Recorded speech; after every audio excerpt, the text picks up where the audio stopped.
tonight we got an old friend, a special guest, Dave Lovegrove of Viking Superpowers, and we got a wild one for you. There's a lot of things happening, of course, not just in the zeitgeist as we always talk about, but in a larger context, we are entering the quickening, as I like to call this, not just with the AI systems, but of course, as we learn more and more about our past, will it actually inform our future? And of course, I have my opinions on that. I've talked about this quite often in the past, and I think it's a fascinating conversation. But in this particular case, we're going to get into some J.R.R. Tolkien tonight, and of course, some Viking superpowers and some Old Norse, and again with Dave Lovegrove, who of course, not just as a kung fu master, he's one of the foremost world experts in Old Icelandic, and of course, the old actual Norse sagas.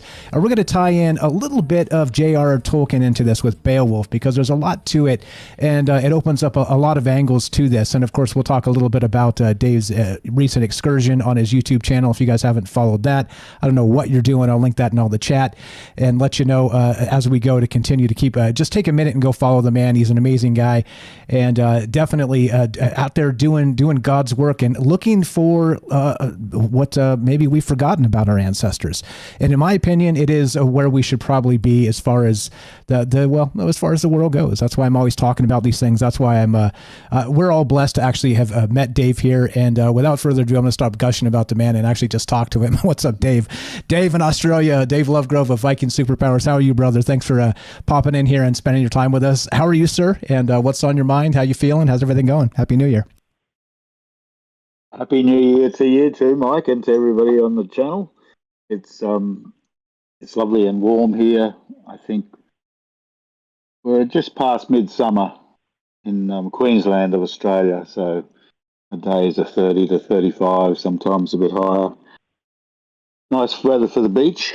Had a very quiet time with the family, but doing lots of exciting research and reading, and I really appreciate everything you said about me being an expert in Old Icelandic. I'm one of those purists who, I wish I was fully fluent, but the day will come.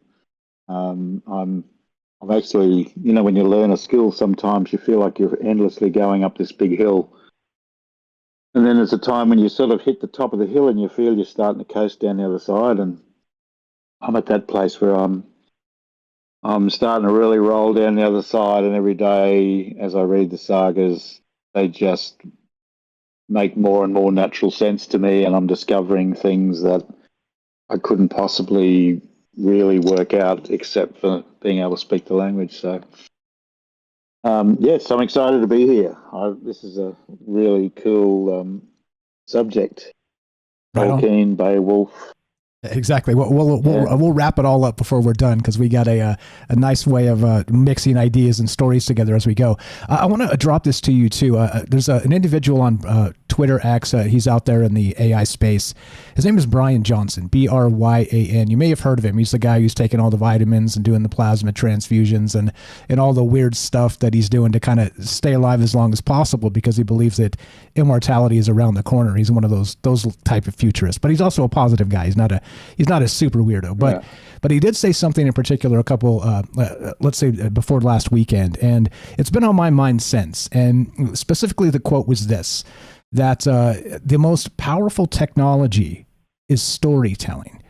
And in this particular case tonight, we're definitely going to delve into that. I've been talking about this idea recently because it has been basically at the core of what Troubled Minds has been about since we started this, is that these old stories do resonate like crazy to us, and we just can't put them down. We can't turn away from them, and we continue to wonder what they really meant. And we'll get into that with Beowulf tonight, a little bit of Tolkien and some other stuff.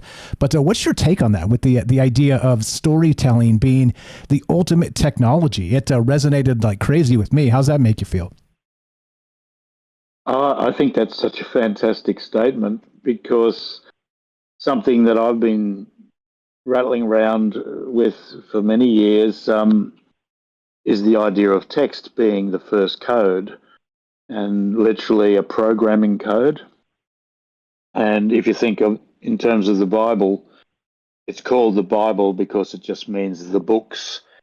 But for us moderns, it's like, oh yeah, big deal, books, sort of a bit of an old-fashioned thing. You go to a second-hand shop and they're full of them, But books changed the world because they codified, text codified thinking in a way that really works just like a computer code. So you didn't have to hear it from your dad. You could sort of just hear from 100 dads or mums once you could read, and their ideas would become your reality.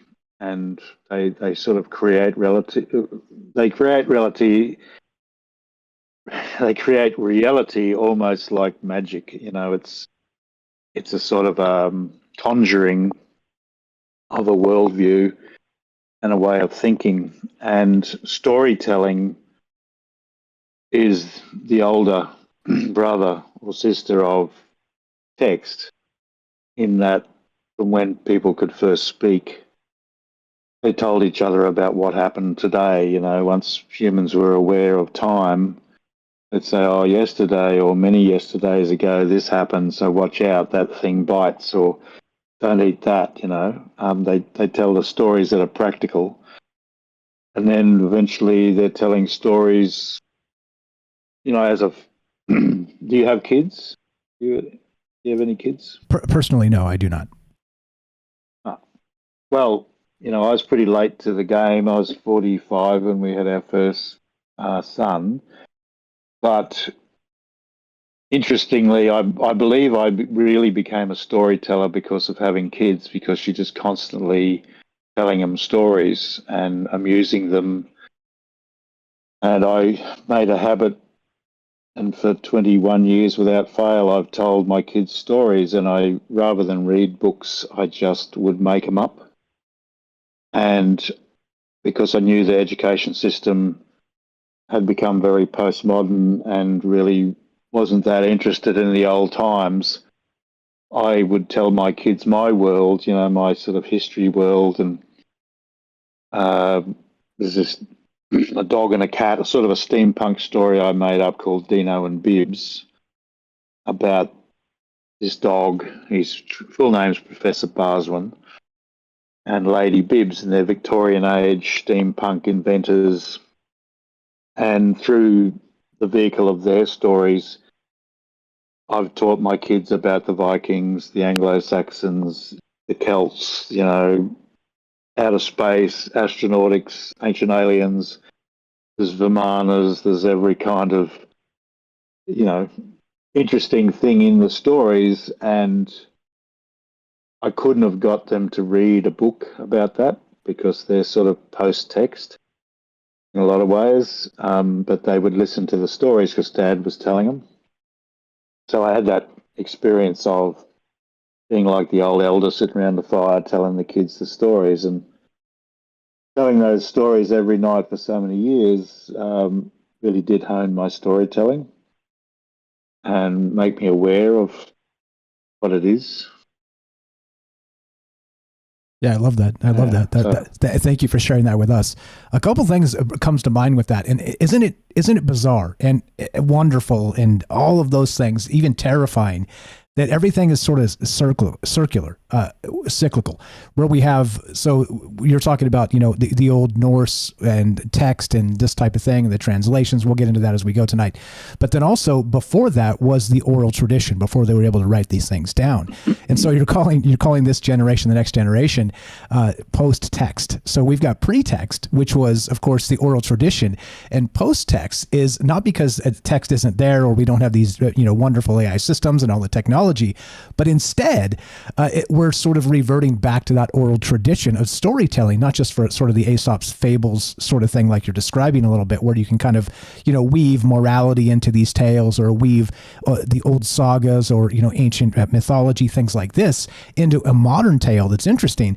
But in a post-text world, this is where we'll head, because you won't type in an interface anymore. We're going to be talking to robotics at large, and it's going to be talking back to us. And so the oral tradition will have enriched itself through technology. And so the circular pattern seems to persist here. And I think it's, again, beautiful, wonderful, and terrifying. What's your thought? Well, wow, you and I are really connected. It's quite amazing. Everything you're saying, I'm going, wow. Because last night, I'm I've been having this experience where I'm mostly focusing on the earlier parts of this great work called Heimskringla, which is the history of the Norse kings, written by the Icelandic chieftain and historian Snorri Sturluson. And it's from him most of our knowledge of the gods of the Viking Age and the dwarves and the characters we're going to talk about in Tolkien come from. And in his history of the Norse kings, I've mostly stuck to say the first. It's called Inglinga Saga. It's basically of the early history of Sweden, but it's talking about these gods and all their exploits. And I've been sort of accidentally going forward in this great book into to me, almost modern era, like around about 1000 AD, and just accidentally discovering the most outrageous stuff. And I guess in the last week, I discovered a wizard who took the heart of a living man and put it in a wooden man and made it an assassin and sent it after his enemies across the sea. Like this wooden man somehow takes a ship to Iceland and hunts this guy down.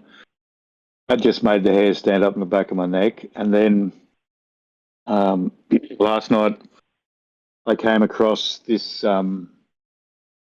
story of this king called Olaf Tryggvason, who he's the great Christian hero of the sagas. He's this wonderful man who brought Christianity to the north and saved our heathen souls. But when you read this story, supposedly written by a Christian, my God, it's just, this guy is the most brutal animal you could imagine, the most brutal, fanatical, glazed eyes, crazy fanatic, and with the power of a king, and he just does the most dastardly things to people. And I'm sort of just reading this thing about him, and next thing it says, and like he killed all the family and friends of this guy who was a wizard. So he seals all the family and friends and other wizards from the area who he's called into a feast. Come and have a feast. So all the the old people from the old heathen days, the seers, the prophetesses, the wizards, the people who can change the weather, all that cool paranormal stuff. He gathers them together, gives them a really good feast, puts them in this lovely longhouse, and then seals it up and burns them. Right? Just the most cowardly act. In the Viking Age, to burn people in their house was considered really gutless. So here's this great Christian king, and he burns these people, but this one major wizard gets out. So the king's having a feast at Easter about 2 weeks later.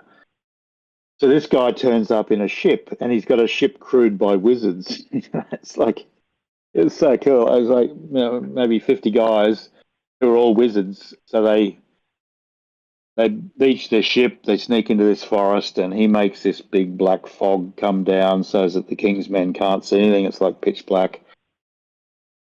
And I suspect the real story might have been different, but of course the king turns it back on him because Jesus is with him. Jesus is really into all this killing and butchery, and so the wizards get beaten, and there's about 11 of them still left. So this guy takes them down at low tide and ties them up on this skerry, little low rock thing.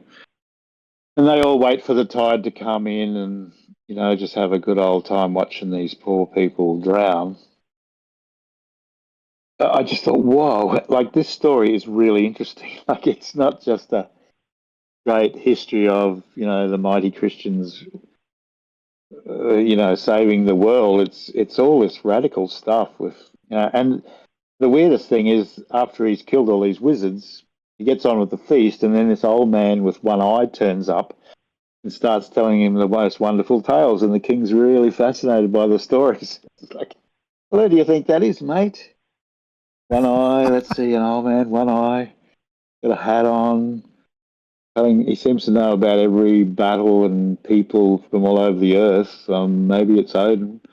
And yet the king just loves Odin's stories, and he's like, my kids listen to my stories. He welcomes him into the bedchamber, so this old man Odin's sitting at the end of his bed. The king's all snug in his doona, And then the priest comes in, the archbishop, and says, "Oh, perhaps it's time for you to go to sleep, King."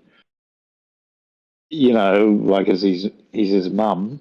And then the old man King falls asleep. The old man just heads off, and that's pretty much it. There's not much said about it, which is sort of really weird because we've just been fighting the devil, worshipping wizards, and completely, not acting in a Christian manner towards them. Just another Tuesday fighting the devil worshipping wizards that came across on a boat. By the way, if you're going to do something horrific, don't let the wizard escape. Just words of wisdom there. But okay, so in these sagas that you're reading, so I've never heard this, of course. Is this something that's very obscure? Is this something that you wouldn't be able to find, let's say, on Wikipedia or something? These are actually tales that have not been specifically translated as of yet. Is that what we're looking at here? No, this whole field of Old Norse has been pretty neglected, and weirdly, even though there's been a massive interest in the Vikings and in over the last 20 years reenactment, people spent a lot of money and a lot of their time getting all their Viking equipment and practicing fighting, and they practice the fight so they don't hurt each other too much. That's a massive scene, but almost nobody's interested in actually learning the old language, even though it still exists, and hardly any of them are, I wouldn't even say scholarly, I'd say hardly any of them are actually interested enough to read the sagas, but there is people like me, who've been involved in that stuff, who of course are, but it's amazing how much is available for free. And as I told you last time we chatted, I've become quite good friends with the professor of Old Norse at the Icelandic university, one of the very top people in the world. And the reason that was sort of easy for me was because there's not that many people who'd be able to approach him and talk on a similar level that he would find interesting. But as soon as we started chatting back and forth, he said, "Oh, yeah, you're an interesting guy, please keep writing." And we've just written until I met him in Iceland. But if people want to search for Heimskringla in English, I'll just spell it for you. It's HEIMSK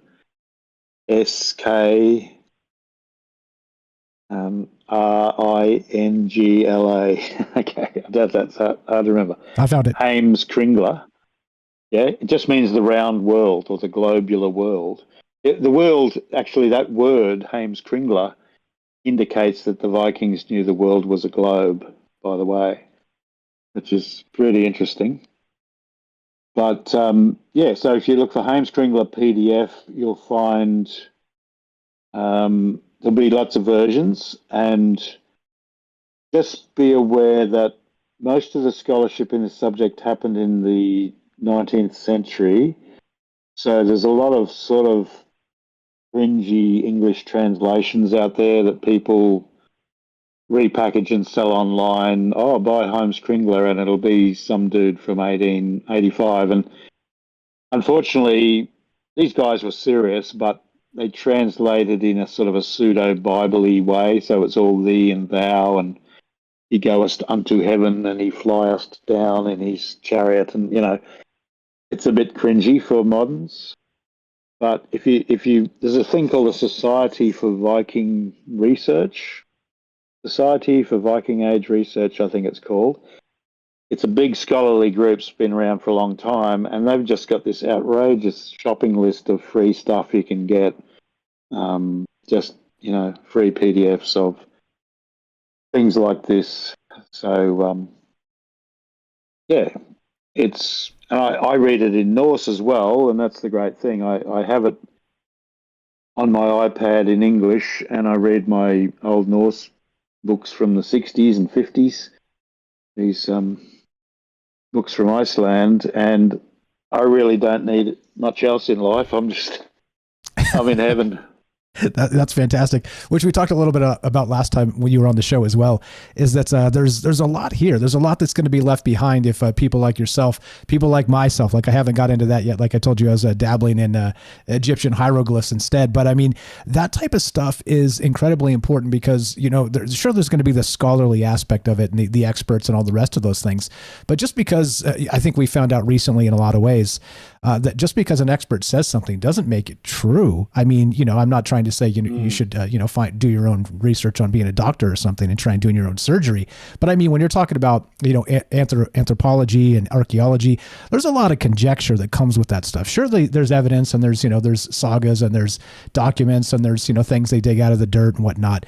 But there's a massive gap in what we know about the past and of course how that informs the future, which is again why I do this show partially is because I think it's important to kind of resurface some of these ideas and talk about them lest we forget. And so thank goodness back to the circular business of that, the oral tradition returning. I mean, that's what we're doing right now. We're sort of doing the circular thing through technology. You're all the way there in Australia. I'm all the way over here in Las Vegas. We got people listening all over the world. And the point is that these old stories are there for a reason, and they survived cataclysms countless for a reason. And so it's our job, in my opinion, to continue this and keep it up. And we're glad to have you here. I'm glad to have made a friend in you. And we're going to do more tonight. So Heims Skringla, I guess I'm saying this poorly, but I've got the link. I dropped it in the chat. You guys can please check this out if you're interested in these ideas by Snorri Sturluson. I was reading about this individual earlier to kind of brush up on some of this stuff before we got into it with Dave here. But we're here with Dave of Viking Superpowers, Dave Lovegrove, and we will be taking your calls. We're going to get into some Tolkien tonight a little bit, and more importantly, what Dave knows about some of the stuff that from his old Icelandic journey, meaning the language itself, and of course what this looks like when you start looking at maybe the way the translations have been possibly misrepresented. So if you guys want to be part of the show tonight, 702-957-1037, click the Discord link at troubledminds.org. We'll put you on the show. You can talk to Dave, ask him some questions, talk about this type of stuff. But what do you know about it? We'll be right back with Dave here of Dave Lovegrove of Viking Superpowers, and there's a lot to talk about, a lot to think about. But do you think it is strange that we live in this circular realm where the oral tradition has returned in a digital frame?